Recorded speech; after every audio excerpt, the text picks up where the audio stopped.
आज मैं आप सबके सामने एक गंभीर विषय को रखना चाह रहा हूँ और मुझे उम्मीद है कि आप इसको बड़ी गंभीरता से लेंगे, क्योंकि ऑल इंडिया फुटबॉल फेडरेशन के अध्यक्ष मिस्टर कल्याण चौबे जी ने हाल ही में एक पत्रकार को बयान देते हुए कहा कि उनको कार्य करने नहीं दिया जा रहा, उनके कार्य में बाधा डाला जा रहा है।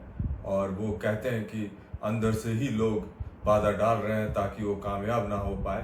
तो ये जो कहना उनका बहुत गंभीर है और इसको गंभीरता से लेना होगा और उनसे पूछना होगा कि उन्होंने किस संदर्भ में ये बातें कही है और ऐसे कौन है जो उनके कार्य को रोक रहा है और ऐसा कौन सा कार्य था जो रोका गया, क्योंकि ये बहुत गंभीर विषय है। जो फुटबॉल की संस्था है उस पे दाग लगता है और वो अध्यक्ष के कारण उनको ऐसा कहना कहाँ तक सही है, ये सवाल तो बनता है।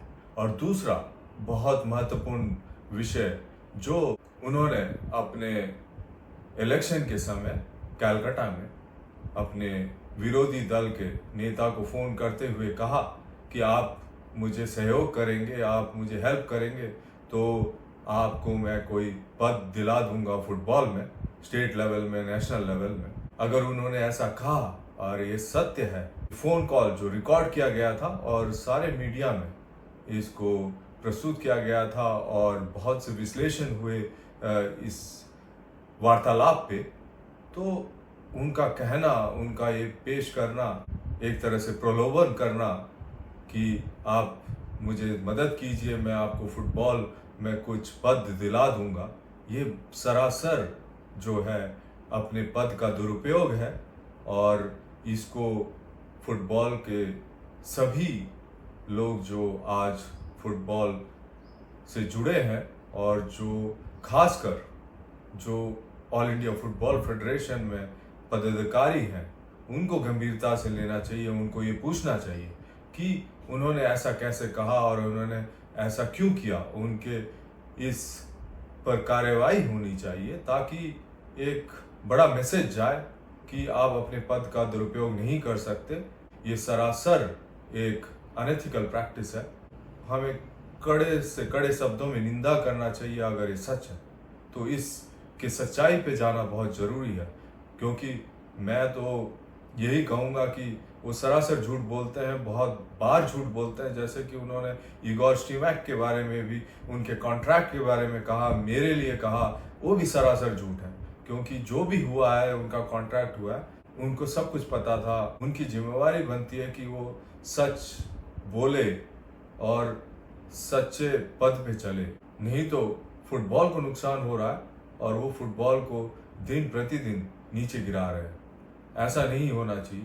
तो सभी पदाधिकारी जो ऑल इंडिया फुटबॉल फेडरेशन से जुड़े हैं, उनसे मैं विनती करना चाहूँगा कि ये जो घटनाएं हैं इसको गंभीरता से लें। और मैंने जो चिट्ठी लिखी है 8 जुलाई को सभी मेंबरान को और सभी एग्जीक्यूटिव कमेटी मेंबर्स को, उसे गंभीरता से लें और उस पर आप बिल्कुल इन्वेस्टिगेशन स्टार्ट करें ताकि जो सच्चाई है वो सामने आए।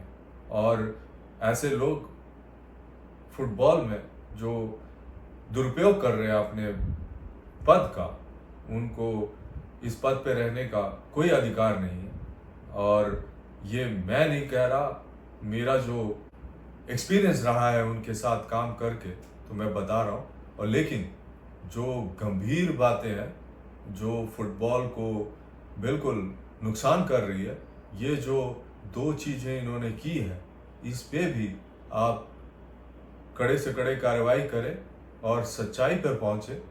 और ये तो ऐसे हैं कि ये माफ़ी भी मांग सकते हैं, पैरों पे भी गिर सकते हैं और कुछ भी कर सकते हैं अपने पद को बचाने के लिए, लेकिन पद से बड़ा फुटबॉल है, हमें सोचना पड़ेगा। और फुटबॉल को अगर आगे बढ़ाना है तो सच्चाई के रास्ते पे चलना पड़ेगा। और सच्चे लोग जो फुटबॉल से प्यार करते हैं, फुटबॉल को दिल और दिमाग में रखते हैं 24 घंटे, उनको ऐसे पदों में लाया जाए। जो आज की दशा है उसमें सुधार होगा। हमें ज़रूरी है कि ऐसे लोगों को फुटबॉल में लाएं जो वाकई में फुटबॉल के प्रति प्रेम करते हैं और फुटबॉल को आगे ले जाना चाहते हैं और फुटबॉल के प्रति अति प्रेम है उनका। और जो लोग फुटबॉल को दुरुपयोग कर रहे हैं उनको हमें दरकिनार करने की ज़रूरत है। और लेकिन ये तो आपका फैसला है, क्योंकि आप उन पदों पे है जहाँ पे ऐसे डिसीजंस ले सकते हैं और बॉल को, भारत के फुटबॉल को बहुत आगे देखना चाहते हैं। तो चलो, और मुझे उम्मीद है कि आप सब अपने जो कर्तव्य है, अपने जो रिस्पॉन्सिबिलिटीज़ हैं, उसको आप पूरी तरह से निर्वह करेंगे और आप फुटबॉल के लिए अच्छा से अच्छा काम करेंगे। धन्यवाद। मुझे पता है आप